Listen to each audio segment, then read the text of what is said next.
Hi, I am Shraddha Kadakia, a commercial photographer and founder of Just Click. Today on Shoot It Right, we'll be discussing about important tips and pointers on how to photograph tiny objects.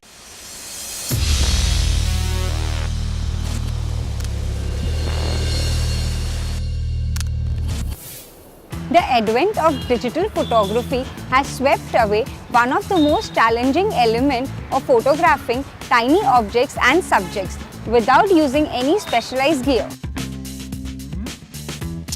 Today you can get down in photography business and make macro images with 100% results. In macro photography, a sharp image of tiny object needs to be positioned much closer in front of the lens. As far as my investigation goes, just about all compact cameras and DSLR cameras, they all have selectable macro mode in them. Think about it, no extra lenses, no bellows, no extension tubes. What a wonderful world in which to capture macro pictures. With DSLR camera, macro mode is somewhat different. Select macro mode and you will activate different chain of events. With any lens fixed on the camera, engaging the macro mode commands the camera lens to open up to its maximum opening.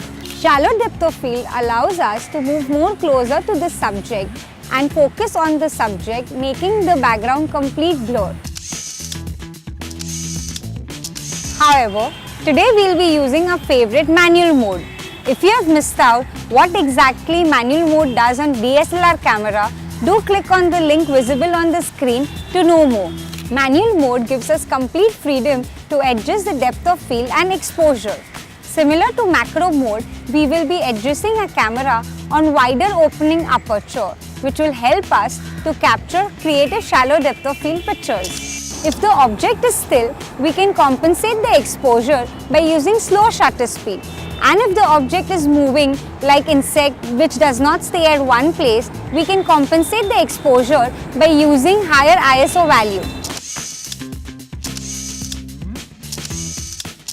Now my camera is set on manual mode. My aperture is set on f5.6 to capture shallow depth of field images. Shutter speed at 60th of a second to avoid any camera shake and ISO at 100 to avoid any grains. Let's go out and capture few macro images. The pro approach would be to use purpose-built macro lens on your DSLR.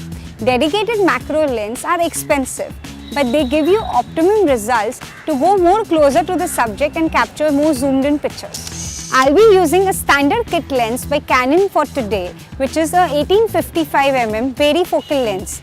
To know more about lenses, do click on the link visible on your screen. Every lens has a minimum focus distance mentioned on the body.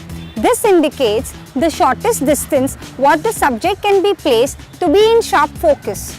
My lens has this figure at 0.8 feet, which is roughly around 10 inches. Such short distance is pretty good enough to capture close objects.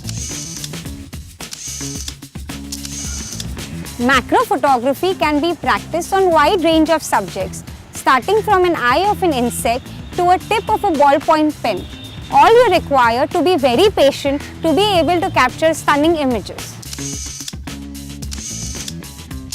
Macro photography is an interesting subject which makes people observe and look at things which are usually ignored because of the small size. Time for a click tip of the day. While photographing babies, it's often very difficult to capture their attention.